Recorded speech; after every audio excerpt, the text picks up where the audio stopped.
اللہ نے گویا کیا فرمایا؟ تو عبد القادر ہے، میں القادر۔ تو نے آنا چاہا، ماں نے آنے نہیں دیا، مگر تو پیارا ہے، تو نے خواہش کی ہے، میں القادر ہوں، تو کعبے نہیں آیا، میں کعبے کو تیرے پاس بھیج دیتا ہوں۔ پھر وہ وقت بھی آیا جب آپ غوثیت کے مقام پر فائز ہوئے، فرمایا کعبہ میرے حجرے کا طواف کرتا ہے۔ کہانی شریف ہے جی، خانہ کعبے کو کیا ضرورت ہے کسی کی زیارت کرنے کی؟ بخاری میں موجود ہے پوری صلح حدیبیہ والی حدیث۔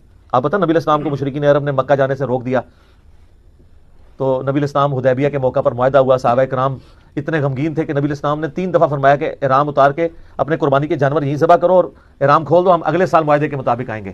صحابہ کرام نہیں کھول رہے۔